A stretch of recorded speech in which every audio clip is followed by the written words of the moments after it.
talo fatu le nei tu la sa moi la fa fonga tapo e mai le nei afiafi o le astofi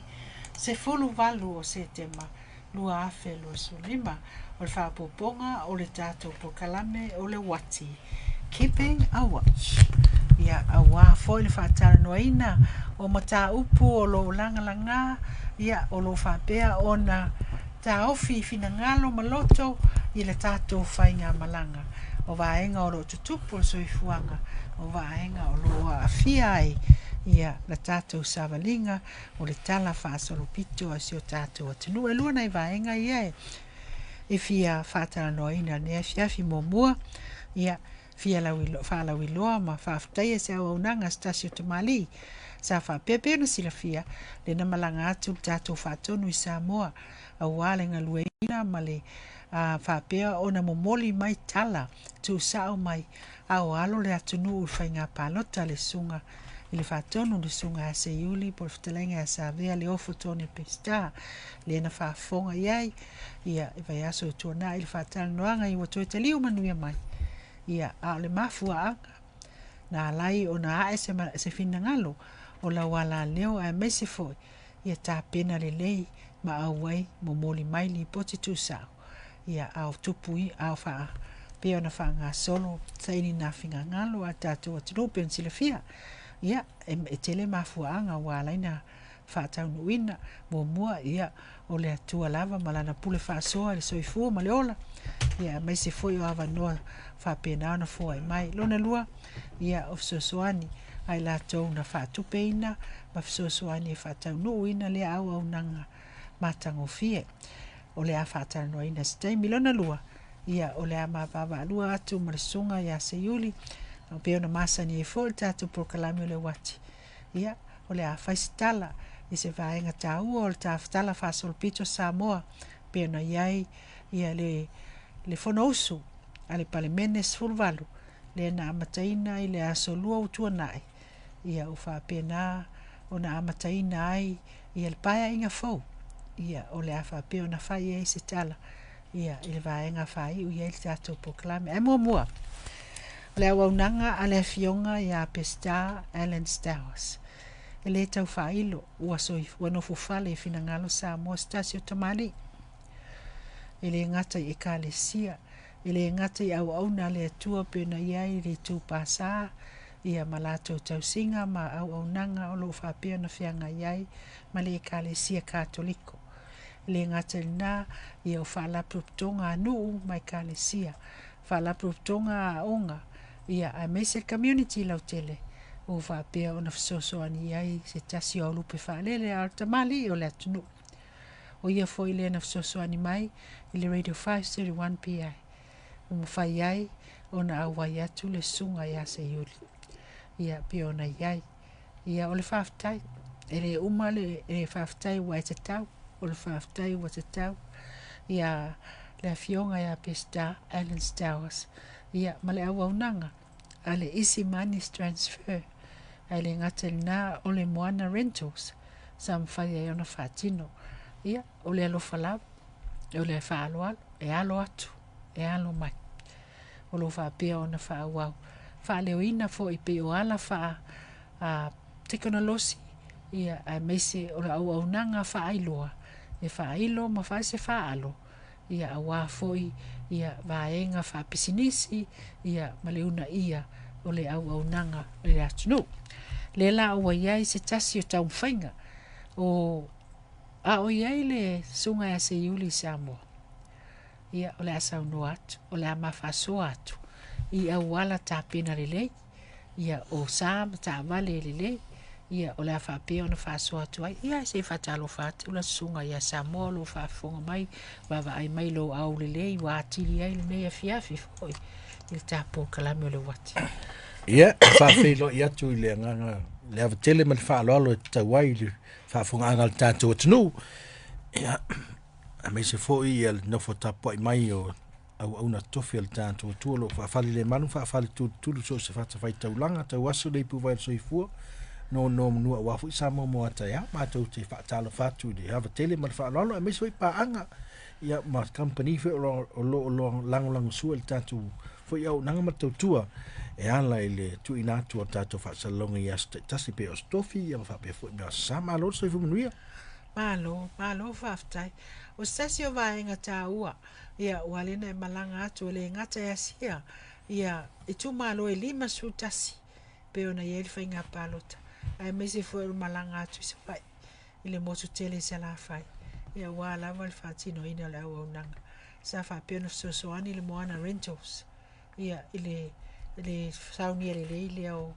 tavale ia sasi le o vaenga mana o mia I tātou e whai malanga I Samoa.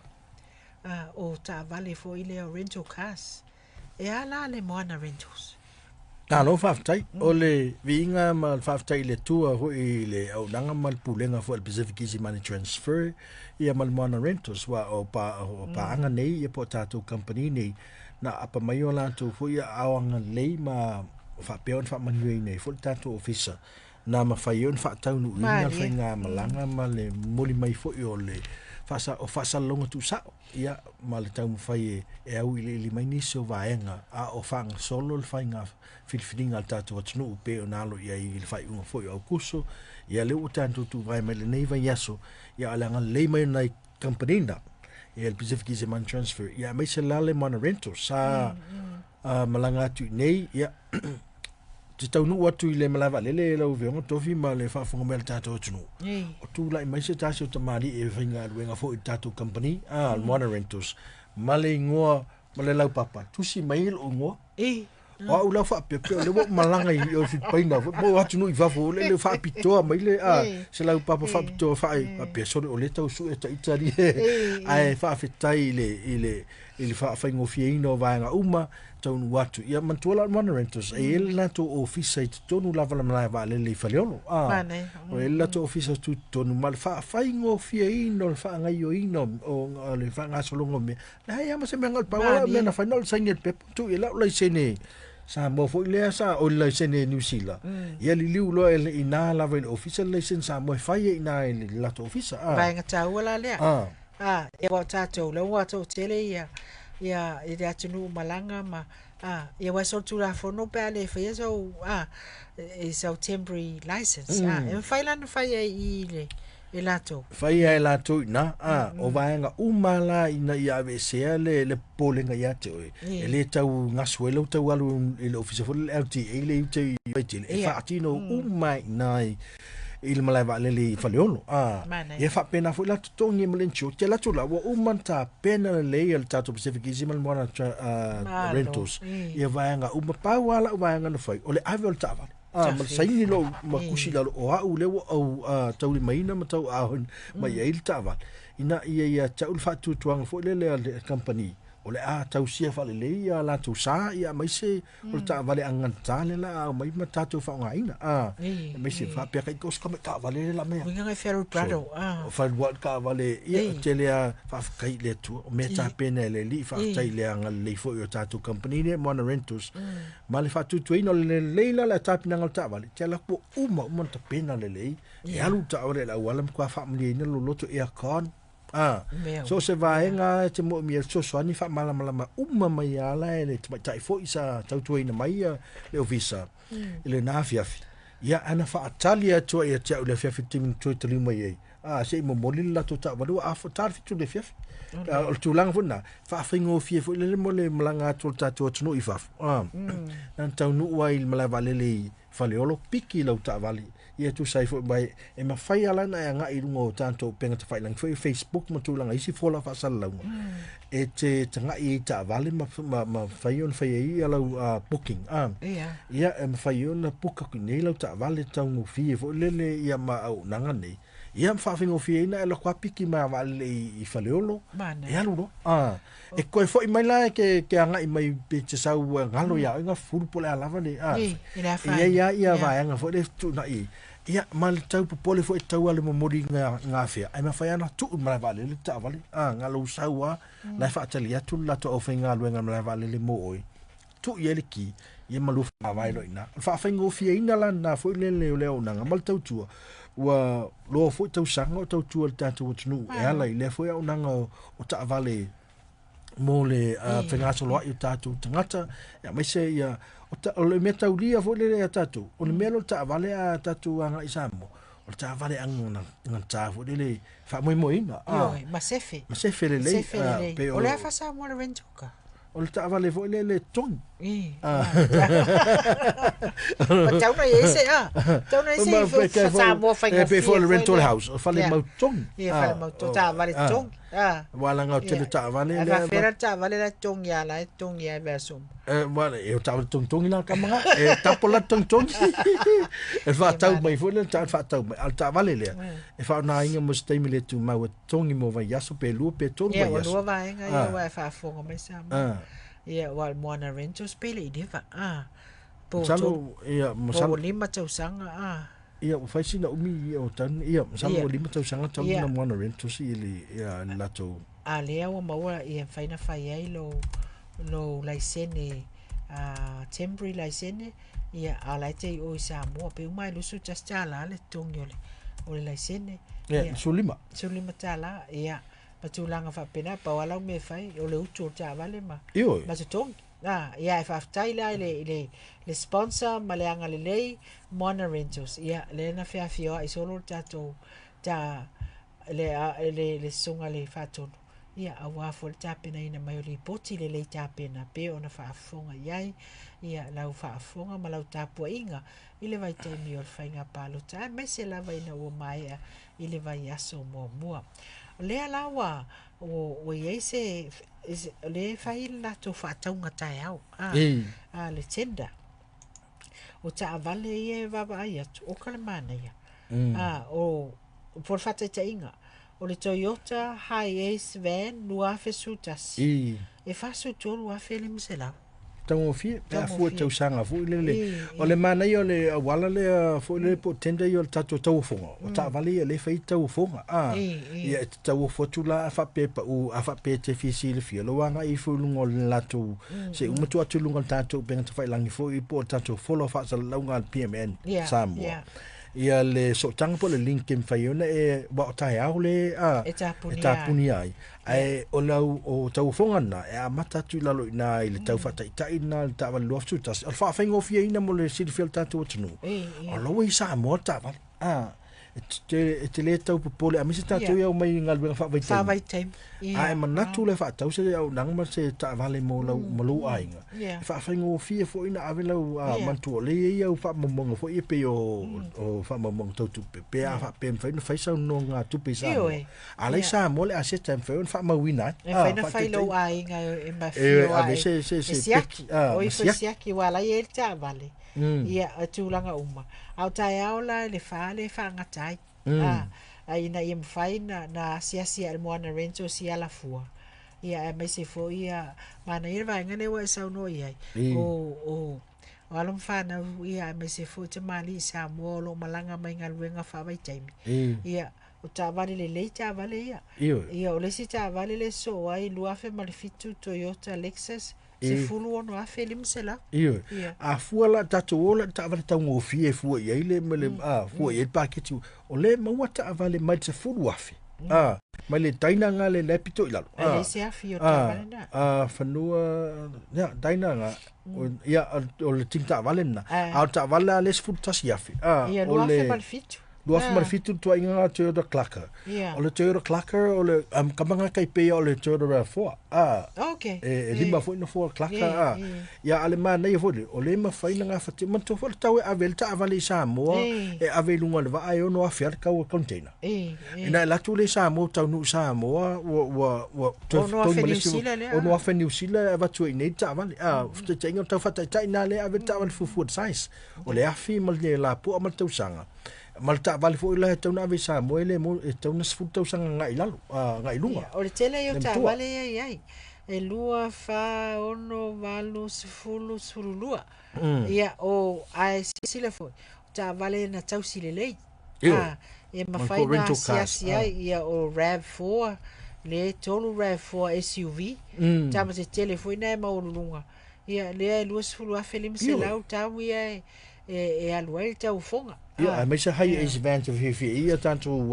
Io, o e ka ai le nga sia ma totele, o mai ia. totele. Na mau le todos fu mo tu kwafi. Ia. I le tau fa tai na ta vale ia mo tola minimum bids le ia. E a matai lau tau fonga te ia o mea masai fu tatu a mana o ta vale. Ia. Tilo ane i le lisi na nunga tatu penga te fai langi tatu so tanga. E la tu atu lunga. Ia au te loa. E mwhai ana whai ni so ta inga malato. Pea e foi le tong. A ia so ta isa o to. O le email. O le Johnny@moanarentals.com. Johnny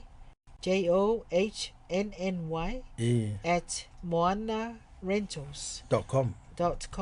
Moana Rentals tasi le upu. Ia nala. Ia ma asisila lungo le Facebook le Moana Rentals. Ia e te mau sawa ia. Ia ale foi la tu atu tatu. Ole avanoa. Ele ngata ina ia sosoani a inga tawatia. Ia wa sawa. Ua manao mia o mata vale a inga samo. A ta vale le lei. O komeki. Ia e o komeki. Ia. Ele ia lo fa tau mai fu le mo meu company ba langa ele mo ele ve fe nga fu le che lot company na o mai ta val ma ta vale ne pio le sa fe lo sa no nga to o ta vale sa service le tausia le fu le sa vai insinia fa mo moina e mo tino le mo le fe nga so lo il ta ma fa fio il ta to tnu i sa mo ia le per tau fa tai na ta vale e mo ta vale sfuta si a felele la fe wa fai pepa mo ta vale anga ta ai mana elo tanga ia ni ai ta vale o committee ta vale manual ia fu ai mai to ira ai is van ngale luaf male lima tau sanga na manual tot fu no tau ngo fi pe fu o ta vale ni to o te lo ta vale o fleet le tota le ai malakia mai si tu ai ngani san ai pe o tele lava o le fleet tatu o le fa ta vale o le tatu fa ta vale le ia po le tatu fa le ta vale tongi le fo le mau tong ia o Toyota sai fa nga ia no winga tele ia to tonga e mo Samoa mo fo ini pe ke o ka mai Samoa mo wa ini pa ni New Zealand ia sa iliane ia ile na au nanga matango fie ia me se fo ia o le so tai ia ila to o ia ile to mai ia ita vale tutongi ia ma lewa o fata wina la to ta vale ala ta o fonga ia mo se sa lo ainga ia to mole to el fatai ia ile afionga ia pesta Ellen Stowers malpa ia la ofenga luen ia ona ole loto tele loto Samoa loto no va piona lango ai ile fa mo ta ua pe ua I umanui ai ia ile fainga filinga ale tato watino ia al me monia ia la ufionga se faftai tele la fionga ia pesta ma le fio ia me se fo ia pekita ma le fainga luenga Pacific Easy Money Transfer le tali mai fo il tanto fatala ulatu temi pupu le tasi le lua temi e fai pa angai fo tanto au nanga litio I hope na futa to si seni lesa mua si mai le au fo I company nga le mo tato ia ne ngalo a fia I siona ba pe ona ia ia ai mese fo ia o stasile o se Paulo sina vai nga to Italia tu ai tam fana o Samoa o lo tam fai tato pito la au e ala ia la to fo I hati na e malato tam fai nga saili malo ia awale tau tuaino ainga no mai kalesia ia leo fa leo el faftai I la fionga ia pesta Ellen Stowers o mori maila ia ele tato vaenga lona lua mal fai o tato wati ile neis vai aso Samoa pe silafia le ana usui ai le ulwa ifono usu ale pale mene lona sfulu valu ale malo tuto tasio Samoa ile fale ta alo I tuana I mato I fale ata ona lo fatino ina ngaluenga I fale ai le maotofono I tia fau ia o sina tala pupu o le afa manatu atu vaenga na tupu ia au le ia mataina le vaenga ia o tauna ma ono mea na momoli atu se fa malo al tato wala leo ia ile tula I mai o la fionga il palimia ma le kapeneta fo ia au le fa wauta atu por kalami o ta pane sunga il fa tonu se yuri fa mole se whaleo mo moli stato whaaftai alo ia ile afionga ile pale mi o malo tuto tasio Samoa. Alo whaaftai, iau te manatu na ua ta oto ia pita ngalu solo ngā pēu ua whamnianga whangtasia ai mau pēa i lea e ala e lofa puta munmuli o le tātou wali. Ia, so tātou atunu ia so malava e ui fo i filongi au mafute ma nganga whaalawelawe. Ia matai tawhi o whatiata mai lo langa. Ia e whaaftai o lo maulunga pēle vi inga i le tātou atua. Lana pule whaasosoi e tātou ia so uma. Whaafetai i lana pule whaasosoa. Lea ua tātou tau nuai i le wha moe moe. Sa lau e lunga i tālu sanga ma tātou tāpua inga. Sa nofo tāpua iei i le tātou atunu i nei masina umwai. Ia lea ua tau lau le wha moe moe. Pei foi ona tātou whaaftai atu le lava yaso. Ia ai... le vi inga i le atua ua whaamaea e ina mwhatautua ina i lona alofa mlona ngalei whataunu ina i a whatautonga le tātou whainga malo whaftai o whamalo i le whionga i le li pālemia le sunga laudan mali atoa e polata i wa Fosi Smith ia mai se fo ilan kabineta filifilia sui pālemia ia mfungafitalai malo le mota whaftai foi mal whamalo foi i isi foi a tātou vai whawhai ono le ngaluenga fita sa fitai tunga iai nā masina ia o ta pena le tātou atunu i lana whainga filifilinga o le inga i le atua o le utau nu manuia le tātou sa mai mamuli atu le tātou whamnianga mai le tātou wala leo modi foi whamalo e pe ona whenga iai lana whionga i le whaingo fia foi le tau whainga sa tau whaima iai nā saina mai iai le wawhita e ala lava i le tau whainga i nei atu lai tū malo da fua foi i tau sanga umwai ia e whasoa ina ai o i lutia i puava i le ngata i whamsinonga ma me lu i tau ina il soi fua au auna ia le whaafonga tātou tunu o maea ona whaia le whainga whidiwhidinga le tātou tunu mori ai le whaamalo mai le tātou fwoi pito la au ila nā whionga i le li pan mia le sunga la audian mai le topolata i wa Fosi Smith ia malo la nā uwa ia mori fwoi whaamalo ia i e fwoi tūla i mai whai masui o tai o le tātou malo ia mamoli fwoi whaamalo i le whionga i le sao whaapito lea na whaafoina le sao le tātou atunu se ia tau mai le nei teimi leo whaau au leo so o whau ia le so afa le ngafa ia manua i tupua ma la ai le parlemene o Samoa e ala i upawhai o malo i le whionga i le li pai mia po le sunga i ala audan mane atua ia modi wha malo whaaftai le atua o no lana pule wha sosoa i watofia ai ia tātou tai mau se e whaal tātou o tanu mo le anga i luma whaafai ngofi ai ma tā upu uma ia ma le vaenga sa toali ai le wha angai o ina o le tātou malo ia pe ona ia le tūlanga pole se ila o whinga luenga malo ia la tu tongi ia ma tūlanga whapea ia o mata upu uma lea ua whaanga solo ia ngā luenga le tātou malo filifilia ia ma le tātou kapeneta whapea fo i tātou uma lava i sa mo whafo sa nofo tāpua ia whawhitai wha malo fo i tupu mai o le tātou atunu a meisa au auna tofe le tātou atua o e na si o latu sa i tai ma folau atu i tātou atunu e moli mauina i le wha moe moe le nei e a maiso i tātou umana lafo se leni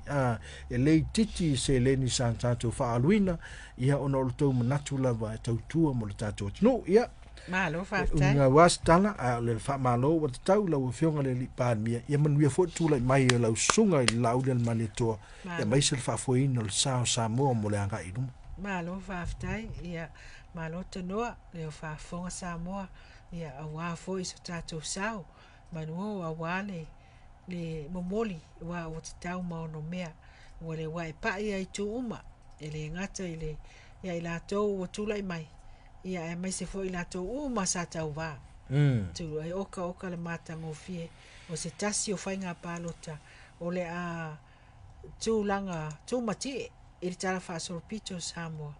i tūlanga uma i vaenga uma o le auli ili ia awa ngai pel tātou savalinga ia e mai se vaenga ia leo tūla i mai le fionga i le pale mielo na valu o le tātou malo ia le tai au la o le asolua le o tona i nei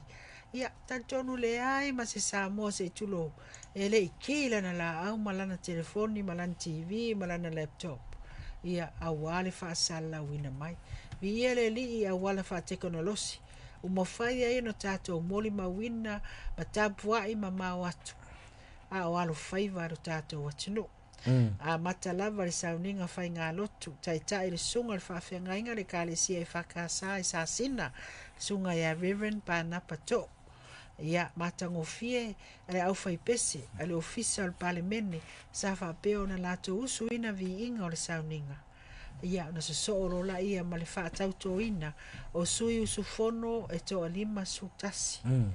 Ia mai alea, ia whaatauto le afionga i le fonga fitalai. Ia mai alea, fio mai loa le afionga i le au malo al malo. Ia sa oka le matangofie,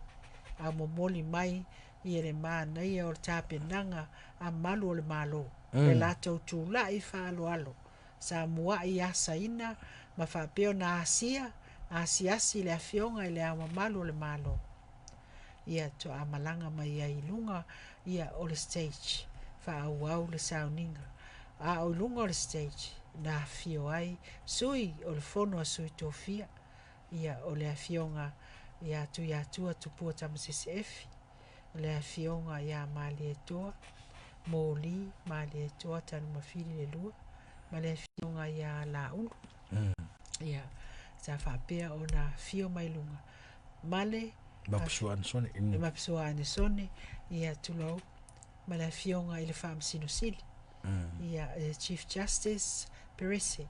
o la taulea sa lala mai lunga. Ia ai whaatu ala lua ta milo ai peia o le palemene. Ia oka le matangofie o le setina o le liuina o le falita alo. Tau mo fai e capture le palemene. Whawhetaia i la tau sa ngalu lue e whaatino ma tapena. Ia leanga luenga tele. Ia a fio atu le a fionga il palemia. Sa tausi tātou atunu le fionga le sa whapito ia Honorable Dr. Fia me Naomi Mataafa. Whapea ona momoli mai ia le fionga i le awa malu o le malo. O lana toe tō finga le sa whaatino ina. Ia ona so rola ia ma le whaatau tō ina o le fionga i le palemia. Fou, le palemia lona valu o le malo tuto tasi o Samoa. Mai alea, ona whalau i loa lola ia o lana kapeneta. Oka le matangofia le mai mo atu, malau mata atu, whaatumu uma i pitole o le whalita alo. Sa whapea ona te wina whapitoa e whai ai le fono. A mata ai le fono, a le palemene lo na survalu. Sa awai uma, ia sui o e kālesia. Sa awai uma, sui o matanga luenga ese. Matanga luenga le malo, matanga luenga tuto tasi. Ai mese fo, na malanga atu sui o mauta whaitula fono. Ia mai Amerika Samoa e tutuila mamanua. Ia ai mese le tō tele pe on tā ua le sunga e se iuli. O ila tō na malanga atu e le ngata i New Zealand, Australia, e maisi atunu. Whapeo na watu e lango. Ia, o le wha moe. Ia sirsila la e Samoa, e mumu umale pito le ono fo le malo. Ia peo na sira fia le tō ninga a le wha atua i le atua Samoa watasi. Ia o lātou pelau e tau aloa. Ia au lesi pito. Ia o lo whapeo na lana mai le tua ngai. Ia le fionga le songa le tula epa. Ia mai lātou uma le HRPP. Ia e papae ma o lātou fusiu lan moana. Au lesi loe tu atu le e whai uma ia ile. Atoa ia ile le whaatafa whaole. O le lau afono. Ia o lo alala atu ai. Ia le fionga i le sau whapito. Ia a me se foi o sui e to lua. To ruaila i o sui o le Samoa watasi. O Samoa wa poto. Ia lena ia le fionga ia le atinu ma le fionga ia whalo mawhaenga. Au tua atu la ia na lala mai ai le tofa o ila tau ia whapia o sui tutotas. O le matangofia ia pia vai ai ile ua pei ua tu mai le atu al palemene. I mulinu i tia whau. Fo ile set up le na whai. Ia ua al mea monia o le fontanga al palemene. Le na whai. Ia o le ua lale le tatou lisi. o le asa ona ngona ni no sila atu le i le vaenga tau ole Malo, yei nei vaenga e fou le vai. ia E fa tai le tuwalanga e o le memo mual no fuanga len fa tino e le fa moe moe. Ia, o la ua uia mata mal mai mo fo i le tata o tunu i le tai au le asolua. Oi, pe ia le tamata se ata tifa. I le staging ma le fa foina, fa malo le official fono. Wa na yaso pe o le silea mesa tungalu le tata o tunu fo le i vai nai ve yaso sa uwa ai fo ina inisi o fa pe mai fa mata. La mo tuen fa tau la mo tuen. Ia ai fa fengo fie tata ia la tu nei fa ma tata le o mai lo le tu langa man tu tata mo to fono i murinu. Le sa a tolo ponga luenga le sa fa le tata fono. Ono la fa nga solo renovations ma nga luenga le fausia official fono. Ele ma faila na nini fa atasi le fa tauto ile mota. Ia ngo la fa nga luenga a la ukamuta la li o ato ile pa fo ile le mutile fia fo ile tatou. Le ai fa aftai. Ile tape nanga man to vola no fanga le multi-purpose gym o ile na fa ile fa official fa ma me sa tapu va tasi ile official fa nga palota ina o ta pena fa nga filinga samo. Uma le fa nga filinga ma ta pena atu pale me. So o mai ia ila so lulu aso tofi ka penga me ia ma fa nga solo i fafu ele fa ngofie fa yo ka penganga ko e fau a toa ele fa ngofie le tato vai ele sta mai ta penanga le fausia i no to tono te na ia ye fo linga va ai ole fo le motofono fa tu langa no fuanga e fio ile malo fa ka peta ina fo kapet we kapet le melenga lengi sa varia ia tanto so vai pur mane vai ngalo sa no mantu fo yo pale mene e fa vai ana nga yo inga malona fa tino ina ile fa vai constitution e te tau na atoa vai nga umaia e fa tino ai le nga luenga malo ia i te tonu o le fa vai tu la fono o le pule ina ma le fa tamo ina o le pale mene pe na ia le mace le ai mafu ai pe yo ina sa wai le power o le fa tino ina nga luenga le pale mene ia wa system ha sa ma le Westminster le sa mo tato lo fa ma wina tato fa vai le constitution ia ma pule ai ia me te tau ona fa tino se taimi po se aso ia o la ta mo fa tu ina atule le launga le ulua inga la launga ale afionga ile pale mia fifilia le o mai ona fa tau ina le afionga ile launga ma le to ia mo la fa fonga sa mo o vaenga i o lo tala fa sol pito ele ma fai ona fiu wai le fa long fiu wai le fa fonga ai me se au talu fo ina ia fa pe ona atoa ile tapu inga ia vaenga uma ia pe ona tapu ai matato no fo talo ai ia a o alo faiva ia tato tai tofi pe ona ai ia le tula i mai o la to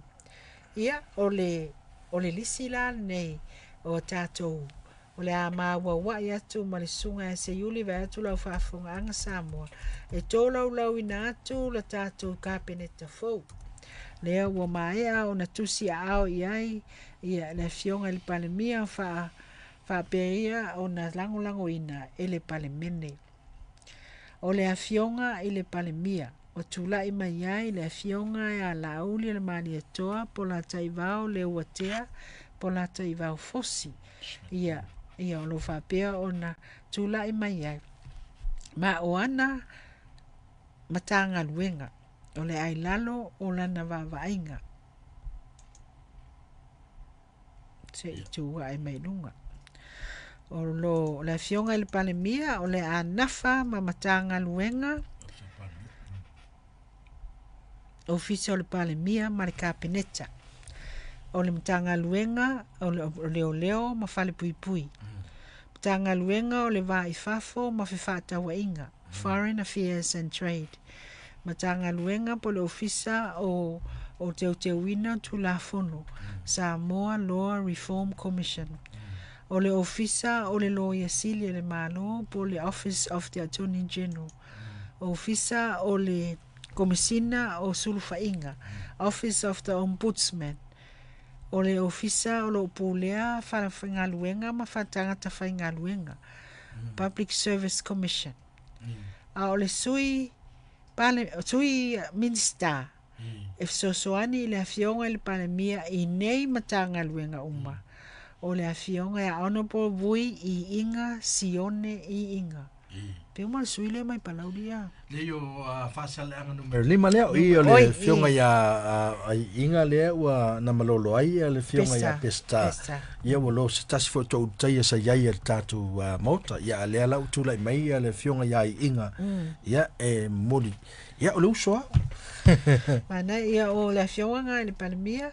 ia ma le sui minister o le anga lulu matangaluenga na pe o faleoina. Mana yo le fionga ya vui inga o se tasi lo tamani o le atunu ave ma le fai fuspa le la fitau le mtanga luenga ye fitu tonu ye ala na unanga e so ne tau so ina la venga ma le fionga le li pan mitulo ya tatu mtanga luenga ye fitau ye la ya le fionga ya vui inga sione fai ma minsta la nglango mtanga luenga lo ya me se si vanga mtanga luenga lo fa pionta aveina le sunga le laule maliato aftai o le sui pale mia o le tasi le o vaenga fou o peo taipeo New Zealand terminei o e lua sui pale mia o tofia ina ia o le a matalesi vai atu le fionga sui pale mia e le wa matanei se yo ia mati lua felu sruvalu ona fa wa le olesi ia o le afionga la sui pale mia wa amata nei o le afionga ya honorable to lupe mao ia hotele po murinuku o ne semo o ia la le o le a fa pea ona tula mai matanga luenga o minstao ngaluenga ia ma transport ma infrastructure o ngaluenga tele malo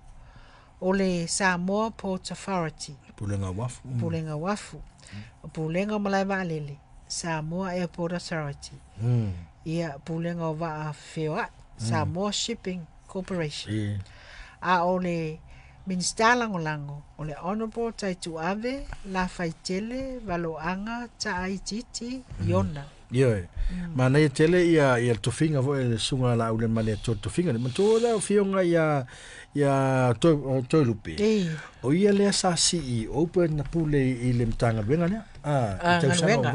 mtanga wenga ia le fionga vo ia taitu ave sa kapitenio o le tato lady Samoa mata o le va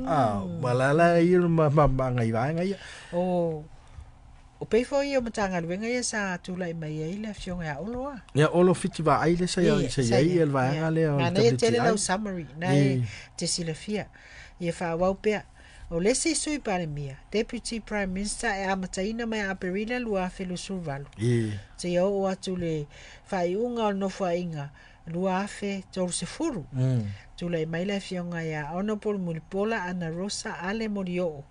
o le angalue o le Minister Tupe, Minister of Finance, a le Central Bank of Samoa, a le Samoa International Finance Authority for the SIFA, Samoa National Provident Fund, NUPIFA, Accident Compensation Corporation, ACC, Development Bank of Samoa,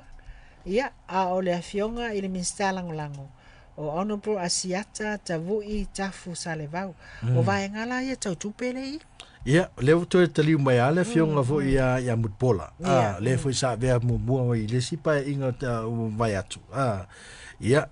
le to tali mai tau ave ia le tatu vai ngotupe ia fa tai foi fionga ia tala ia fionga ia siata tavu itafu stasi foi sa principal advisor le tatu mtanga luenga ngaluenga fionga ia olo ho itemio la ia na sila fia foi fanga yo inga o vaenga misa vaenga ne fanga inga policies and malo e malam mai ia la finga luenga ia malo malam mai vaenga ia ma fanga solongo ngaluenga tu sai ma me mo miel fa vai malo faftai mana ya fa wow o le minister o onga minister of education and culture antua o o le matagaluega lea sa tufaatasi ma sports a lea lana fai lesi ministry fo matagaluega fo leu ave ese atu sports o le ao atu iai minista o aʻoga ma ganuu tulaʻi mai le afioga e honorable Aiono Dr. Alec Ekiroma o ia a o le a ia mantua foi o tele paula le o lana ia galuega ia o aʻoga o ka le atunuu atoa e a ofia ai ma le university o Samoa ia tulaʻi mai le afioga ia o se tasi o sui fou Dr. Alec Ekiroma associate a o lana minista lagolago le afioga ia le atigaga matafai lauina le atigaga matafai lauina i inga ia sau se summary mantola ua talafeuga foʻi le afioga ia Dr. Alec Ekiroma o lē saʻavea ma faaao le universite o Samoa i tausaga o professor ia avea foʻi professor o tatou aʻoga foʻi le afomaʻi ia sa professor foi fetau i lelei la manai faatofalaʻiga fetau i lelei talafeuga lelei ma uʻi foʻi e avoid ele mea foʻi le conflict of interest walaga le minista o aʻoga ai le o aʻafia le minista o fanmaʻi ona ua le foi foi lana falmai tu moti ia o fetau i lelei ala le faatofalaʻiga i le fioga ia Aiono ia e Dr. Alec Ekiroma ia a faapea foʻi ia lana minista lagolago e fesoasoani i la foʻi pito laʻau tauaveina o galuega faleaʻoga ualaga le masani pea la mele tatou avatua la masani le faagasologa le polokalamina faafaigofi ele galuega ia ole ia o se tasi foi ua le ua tausaga o tatou nonofo ma galalua i nei i New Zealand ia toʻatele foi o le atunuu o loo malamalama lelei ai le afioga e Aiono ia faamalo o tusa lou tulaʻi ma se New Zealand oi ia ma le afioga o se specialist faapitoa lava gynecologist o le foamaʻi faapitoa nei tagata o tele ia tamali o tatou atu faia le afioga ia Aiono ia taʻotoga hoi tulou ia faafofoga le tatou atu tinā ma pepe tinā ma tamaiti ia o se tasi o ia pei fela le vaega le education toe o la ese faamatalaga o se tasi o se specialist i le vaega i le Pasifika i Pasifika i vaega ia o maʻi o tamaiti ma ia mai se failele o lea o loa tausaga o saʻilili ai ia maua mai lona faafomaʻi mai Papua ia oso mai se tagata saʻilili ia maua ona faailoga PhD ia matulaga ina faiaʻoga le aʻoga faafomaʻi i Aukilani ia lea foʻi na faiaʻoga faafomaʻi a Otago Wellington ia ao le malaga atu e avea mafaaao le university sosoo aʻe ia ma le avea ma le CEO o le tatou falemaʻi tele ma le galuega MOH ia le ua ia malo finau o lesi o le minista o faamasinoga ma faamasinoga Minister of Justice and Courts Officer of Faamasinoga Administration le o tulaʻi mai ai le afioga e honorable fesolaʻi a pulu tusiupu tuiga mala ia ae maise o le minista lagolago honorable Salah Paulo Tuala Poto ia pe foi la o le se tasi leo foi pule ia fetalenga fesolaʻi a pulu ia o le sa faafoina mai le sa tauaveina mai le tofi le tumalo pae inga talu ai o nisi la ia o le vaega foi le lua se fulu le oftoe pale mai leo faamoni ai nei tofi nei mai le taimi le sa vai loa ina foi faiga malo le la pale mai ai el fetalenga a fesolaʻi po le afioga le honorable fesolaʻi a pulu tusi upu tuiga mala ia a faafetai foʻi o le se tasi o sui fou le afioga e Sala Paulo ia lea ua suia mai le afioga foʻi le ia Sala fata pinati i le e mai le tatou i tumālo e ina i sagaga tolu polulua ia lea ua tulaʻi mai ai e tauaveina ia le tatou matagaluega le faimasui associate minister o faamasinoga ia mataupu falefamasino sa whalongolongo i lana saunoanga stasi o roadshow. Whapea fo o lewa tausaga o galua ine i New Zealand. Ia tele mamlama tele ai. Ia au o tasi o sui fo matango fiel tūlai mai. Ia mai se mai ia o le mtanga luenga tele. Ia o whamasinonga. Mai se o fisa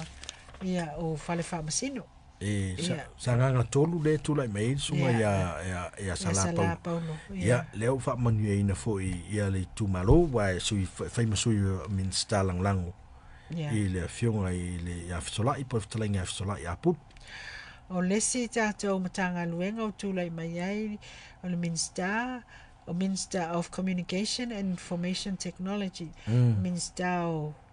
nafasa mo o sotainga. Sotainga, teknolosi. Le o tūlai mai ai Honorable Angasiata Tanuvasa Valelio Tanuvasa Peto. A fionga Honorable Angasiata Tanuvasa Valelio Tanuvasa Peto. Al Associate Minister po le Minister Langlango Honorable Leilua Sangato Karene. Ia vaenga umalaio le tuipi. Le vea o le tio uma ma TV ma ala famtalanga ma sotainga. Wa tala fe fo I le fionga yang siata sa ia fo Il pa inga te wai.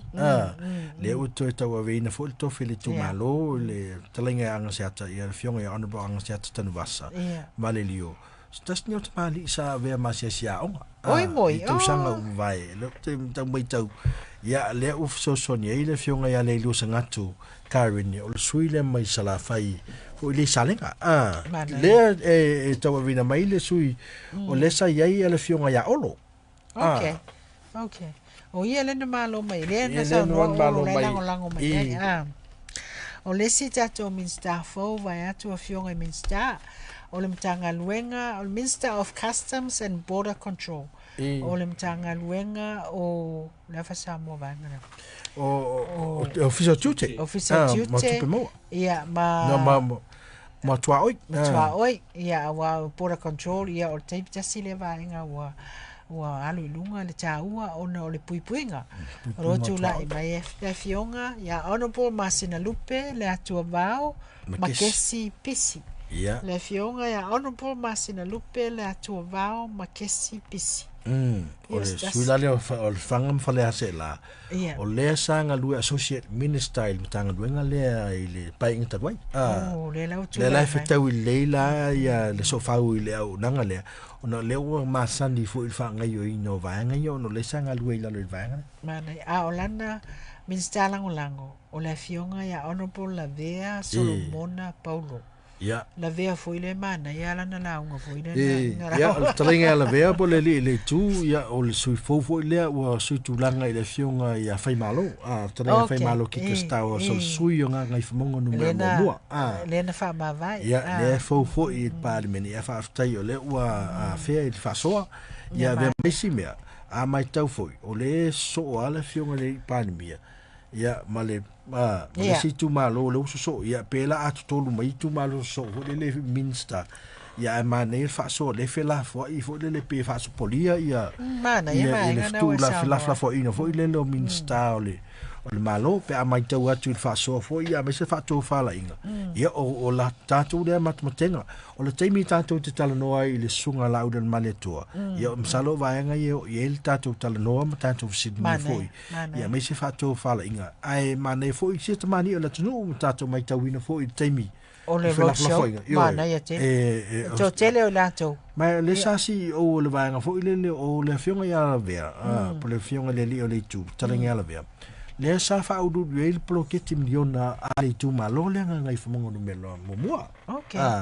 le ala wa sa le tu lai mai le ave le vaenga le la mamla mai fa so fio swani I shonosu le trainga le sunga Masina Lupe le tu ava ma kesi pisi malo le suyo fale se la ma le fanga o le Minister tula mai le fionga le Minister of Environment tula mai le fionga Honorable Seve Anapu Tei Fuimono o le Minister lango o Honorable Taufua Edmund Taufua Minister o Sio Manga o Stasio Vaenga langa o no neva I o malafa natura mai se atinae I mtulanga fapena Ia la wa tu lai mai ai se tasi fo isa sa ye mo mota. Ia la fionga lo la fionga ia napu ia po le fionga fo ia seve. Ia fionga fo na tasi ia te. Foi mono. Ia a mes fo le fionga ia o se tasi o te mali sai tonu mo le pa inga ia le tau fo ia ile to finga min sta ona pe o le winga ho le la mala fa nga yo inga. Na luenga fa ngofi fo la ia na se sa. Ai fa pe fo se tasi o te mali ile fo tu lai mai le fionga to fo Edmund to fo se tasi fa business. Okay. Le ona le tato nanga fo le ina le tau fu Fale Resort. Okay. Na ile atua le pata. Le ala utu lai mai ia tau avena ia le sa fo yo le.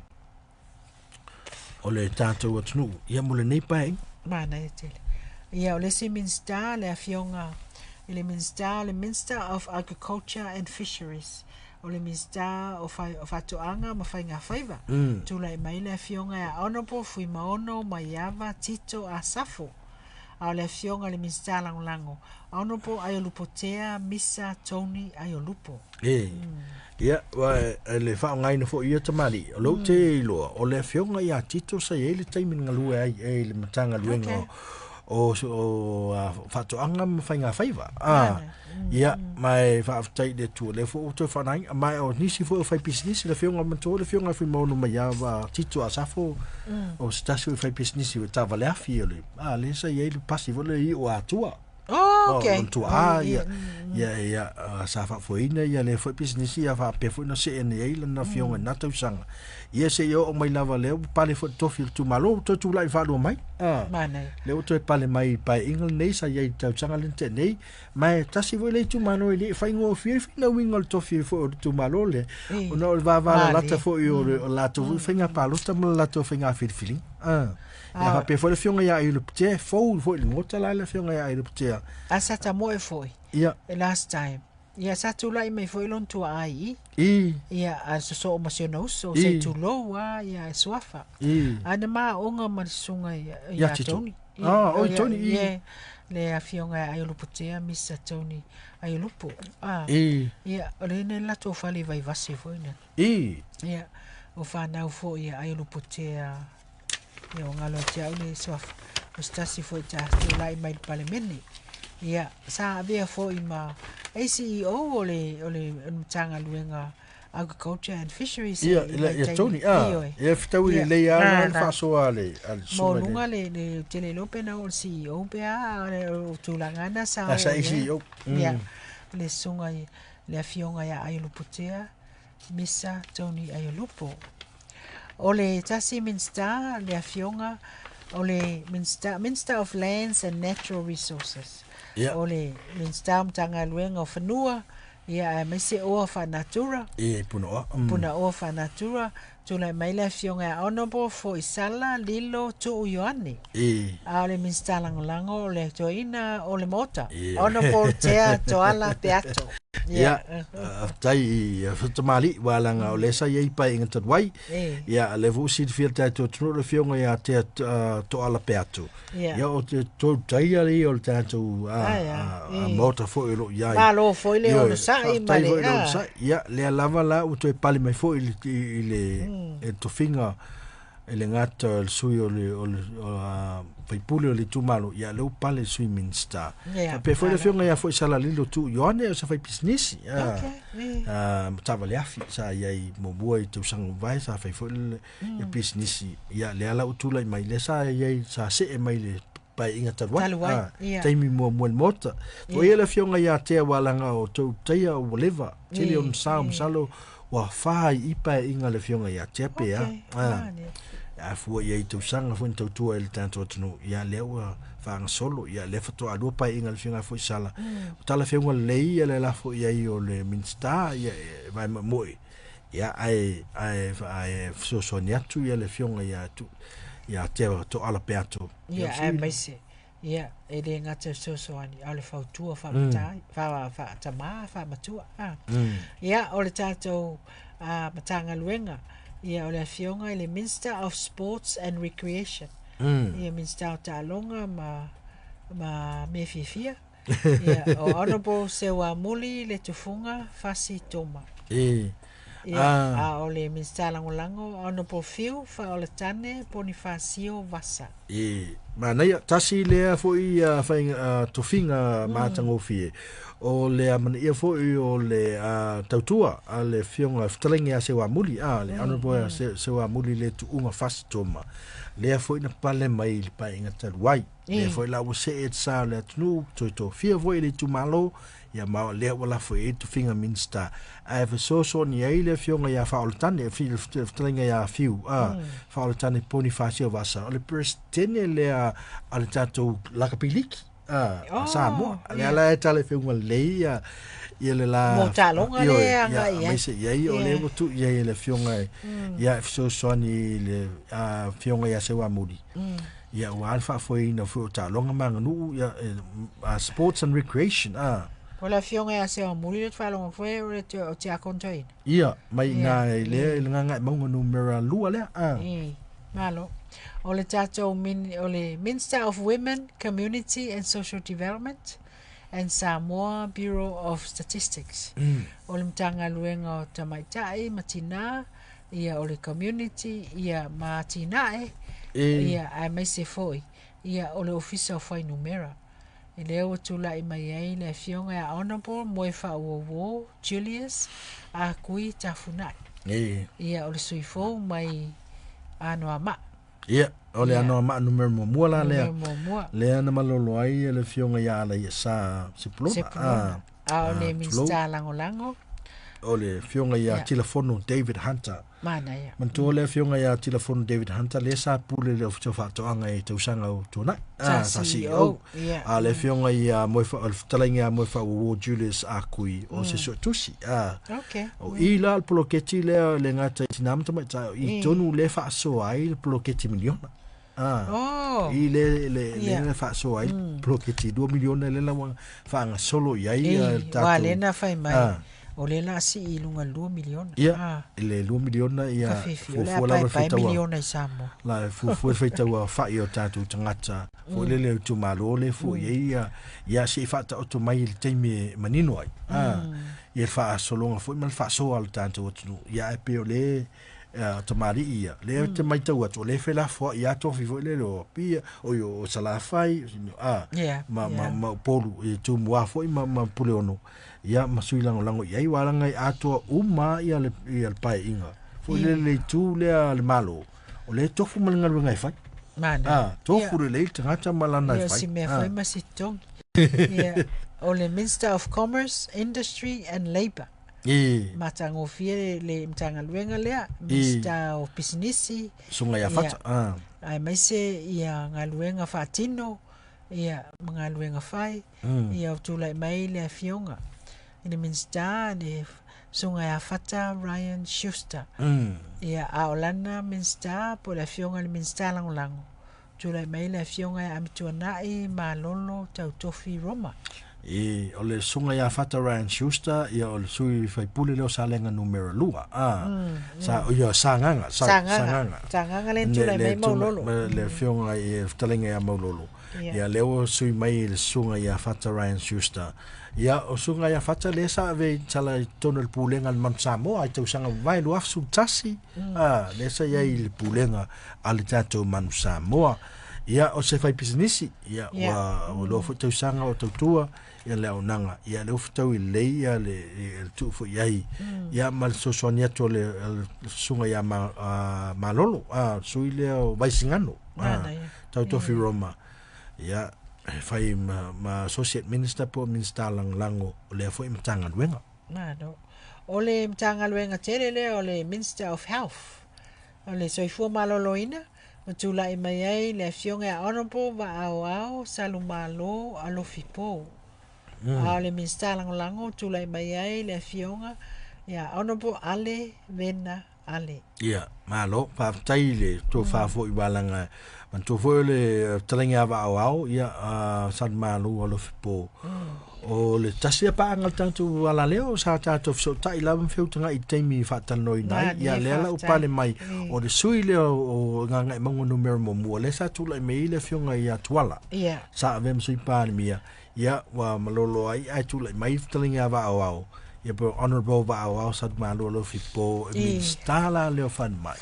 ia aftau le foi mal sunga o le foi sa ave foi masui fai pule te pa inga talwai fionga ia honorable Alevena Ale ia so son ia tau sola avenga male fionga ia va au sa malu a me se fa foi no tanga lu tasine tanga lu ngai le fai ngofi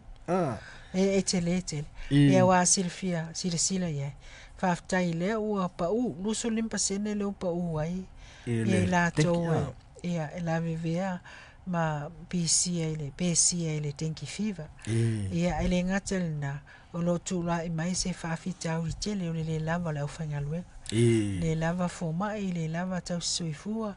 le lava fale mai tol pe ia la ka foma ia risto ia tu langa na le va ia ia asai mai ia la fai tau mai pe fiela fai o le kabinete le sunga ia toto ole tanga le nga fai le minister fai wel sa kabinete ne fiaf ole minister of revenue and audit office ele sta mai tanga le ma so tusi ia le tula mai ai le fionga por talainga ya honorable paunga te o matavui tala nei paunga si foule mai vai monga numero mo le suila le fionga paunga o ia le sa president Sasnok fala to fo ta longa tato tnu ma o ia fo tus o le tasila le o le va o tanga duenga ele o yaisa na sui minister onga wa uma ia le fa ingal party ia matofiga malela lela e ngol sui minister ia salo la no pesa wail tol tasila le va pe ai individual members la man tola walu ia sui to tasila o fiu le we le wala ve sui minister to la sui minister o ia sui to tasi ia masalo la te le lola pe ma fain to cross le sui to tasi taimine nga lewa umana fa tau to ia ai o taimine la o le ava noa ia le ia len sau no sunga la de mali to fo le ia fa tu lo le fo swafa ia mai se tamali fo tanto tnu ia mo sui to tasi ne fallinga mai la e le talia ina taimine ia sui to tasi to o no len sau no sunga la e u mai fito ia o upu ia le saunanga fo i po saunanga fo ia le ana na fionga loi fo i po i vangana i le ia o le mtanga wenga le revenue po tanto tupe maua ia ma tanto official so tu sili ia o lo minister ia wa le fionga ia paunga ia so tus mana ia fitau ia la le ia mtanga wenga mana ia tele le feeling mana ia le fa so fo il sunga le li pa le mia tu sai fo i tanto minister ma so o lau ka peneta na Samoa pio na ia tofinga ia leo o mantolo lau e fia la fa o le kabineta sulima le fa o le kabineta including the prime minister pe ia e sulima ato lava ia ele ato nga sulima ko spur ko kasi do ia minister kas io mana ia ole vanga tau ia faftai ia leo o mantofia ia mai se foi ia lau fa solo la to ngaluenga ma la to fontanga ia ole fonftalai ia ole afiong al fonftalai ia wale na mo fa tauto ia oifo le fionga po le ftalai nga ia au pau ia ole sui mai to fua ole aingal tai ia le fionga le fonftalai ia le fionga ia au pau ia po le ftalai nga au pau ia le o sui fonftalai ia le fionga ia afmasanga mati leone ia le sui mai i ana lo finu merfa ana o tu lai mai ia stasi fe to mai tai ia o lo leo e fa fonga sa mol malo le ia a i fa tu la fono ai al palmene e ale au sia le valu o le a fa i sui o se pati ele amana ia o se pati ia tu sala na le lua pati o lo i tono le mota o le fa tu ele tu sa motas ia male HRPP po o I lātou puipuia ai a tau o tangata pe on tula I mai te tai le sunga ya tula epa ia mai lia le ngoi e mai se o le sui te tai ia le fionga ala uofo e tau fia la sui o le HRPP se fulma fa ia sui le HRPP fa popo lola ia ma le tolu ale ia le fionga ya fiame ia sufitu ia fa popolo ia malesi tolu le individuals pelua wala walu le tolu le ia le fionga ya fa longo fionga ya mau ma le fionga ya motu tua ia suluiva sufa sufitu suval suluiva lo fu nos fulu ia ole winga olo ma pane ni le ia fa numero olo ma losi wa ma losi fo ile le tuangai ia matulanga fa pena ole si vainga tau an tofia ia le komiti fa pito al parlamenti la to te sila tu la fono ai mese ole o komiti e se tau na ia olo afio ile fionga al parlamenti tai ole fionga al fonftalai ia ma sui palemia ia olo ia ile fionga ia tulepa ia ma se sui matua ole moto ia le ansa no le fionga al fonftalai ia le fionga ia fiame ia la tola na le na fono nela e wale fanga yoinga o sasile o vaenga e alu maltetalo tonu ole anga lu e fantasi fe o ia mesi o vaenga foina ina ia fai male a mia tonu fai male fia ia nga lu fia ia wale malo vol pese foi le malo le samo ole malo le Samoa ua ea Samoa ua ea e ina tele tanga o tatali bei o le vai I le la tulangi Samoa elene ua au mai faali ali po fea lava e sai ai toso ai ave ai tasi lava le aunga ia manuia Samoa po ai fo ia sai mai le tu mai vaenga vai se ese o soifuanga e tasi lava le aunga ia manuia Samoa telefo yo taimi tu ia tato tu ia tu no fafo fa peo o ila to fafo ia vai o le ta o mato im tato ia fai foi manatu ane manatu ifo I tu langa ese ia awa foi le tau tu mawatu tato e fia moli foi le fa amalo mal fa aftai el tato wala leo vai atu le sunga el faton le sunga el fa fianga me se foi te mali Samoa matonga lue fia moli fa tos fa aftai ia ila to sa ngo fia ma mai tato talno pero fionga ya va awa ia manisio sui fionga safa pito la fionga ya tu la epa mai la to uma ia wai po fia lava yo ia le si ia le usa Samoa e maota tau ave lava Samoa pe o ta upu po fia lava ma to te tola wapi ai ma e si alfa malama e matalo atu yo fai le nei la fiafi ai mai se o le tato wati fa pito le fiafi faftai se uli to moli atu faftai te fuelo swafa ia ilo malanga atu fai mo tato sui ai mai se foi le fionga ya le ya tau sa Renate Rivers ia au nanga fatino ia awa foi le tautua ale PMN Samoa ale Radio 531 PI ia awale tautua ina o Samoa faftai pulenga ia Chief Executive Don Man mai lato uma ia mai se tatu lango piona ia le fionga ya Pista Island Stars ia vaenga uma u fatino ai le anga le me mata ngofie o le tongi o se ma o le fai o se ngaluenga tautua mamau atu ia ale o tali fariari le atua ia o tali mai ioi ia ini si ele o fia pe ia ini si fa pe ele malo le lato palota ai overall ia o manu malo lava Samoa malona malo tu tasi le whaatinoina o pālota e ala i anga whaatemakarasi ia e salani i lau anganu ai maisi ia o lau lotu ma lau tāpua inga ia leo o mai nea fiafi sau noanga whai o le whamai a tā wati ia na ua whafunga le tātou atunu e le tau nā whupo te noa fwoi le tionga e tōtōli e tu sai ma le nea fiafi ia a meisi e le tātou porkalam whapitoa le wati ia ua whafunga maua le tātou atunu e tu sai fwoi ma le whai ungo whai ngā whiriwhiringa ia ma lolo tele le tātou atunu tu lai mai la ia tātou pongi whatasi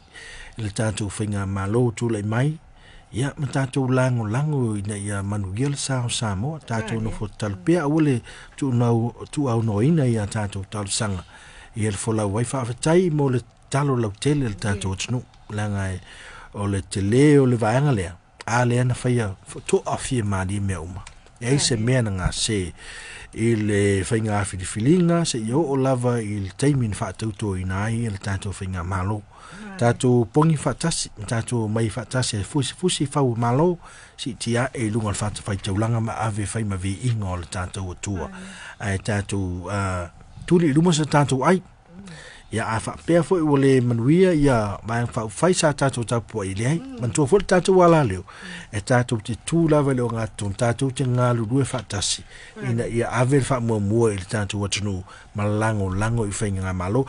e le tu alava le tātou fo i pito la au o le fisilingia o le tātou ia pito la au a tātou fisilingia o le tātou te wha leo ina fina ngalo o isi tangata ma tangata lau tele a tātou le fisilingia foi e le iloa ai e leo whaatino ina o tātou ngā ruenga mai o le tātou mtawhai oi le i lalo lava o vaenga fo o tā tem kalasi ia o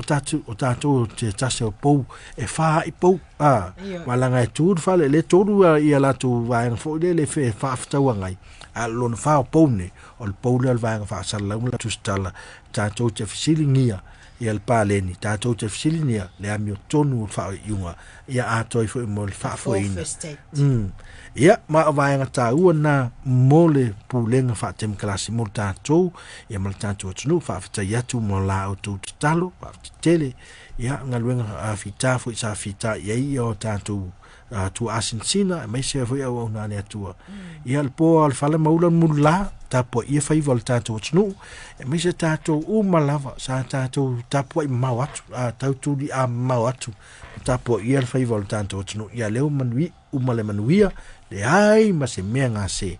mo le anga iluma ia ele tu alava me ka le constructive critiques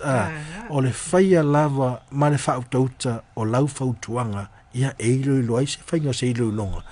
e i se mata up ai le fa pe e le ave se ai la vaenga na i o tātou le mata whaioi ai fa vetai i tō le whaongai na fo ngana fo le palau vale tūlo i le telo teime vatu pe al tātou tu alalo fa vetai sa le imangis fo me fo na le tātou te tu alalo atu malo tātou tunu ia whaongai na le ngana tale whiunga le mal sila mai mua e mai sila whaafonga na i o tātou tua whaafenga tāfu i lena e whaongai na mai ngana masoa ia ai whaafetai tele lava ai malamanguia e rengi se o kou tuli ese mal tātou borga ai wasili wa maua lesi a tātou o lesi me mana ia na le ua se e tātou wa maua lesi whaabuaponga e hawhei si whaabuaponga o tātou tangata mun mai tātou porklame si e tātou le onus fulvan wafe Ui fa pe mo sta wa fetala. Mo fu ma tato ponesia. Ai aftai o le tato tunu lang mai tato fo por kalami. Mai sa tato company ngal Pacific Easyman Transfer. Ia mai sa fo le unanga le tato Moana Rentals, le fa ngalo ina fo il tau tuamla unanga al tato 2AP mal tato TV Iva sa ngal le mai tato ofinga ruenga. Ia o fa unu ua tato tunu sa mo. A tai for Steve's Place mo le accommodation. Ia au tato iei Samoa. Whaftai na Samoa tato po kalame leo le wati nea stofi. Aso sifuru walu se te malua afe lo solema. Whaftai tele lava le mafuta mai. Ia toi whelua i fwoi leo sai. Ses whapoponga o tato wati. Ia avi ia le li. Whaftai leo sunga le whaatonu. Whaftai le sunga ia tōtō manino, tato insinia ne fiafi, e mese fo i le sunga le whawhiangai Reverend Kika Misaeli, e marfitalangi au matangi le saa me titilani, alo a wā fo i ngā luenga whātino, sauni mai le sunga le whawhiangai, i tato whapoponga o le pau, o le porkalame la wangana, ma la wanganu Samoa, ai mai a te i ma ua ma tōtō ne fiafi, soi fua ia mai a manuia.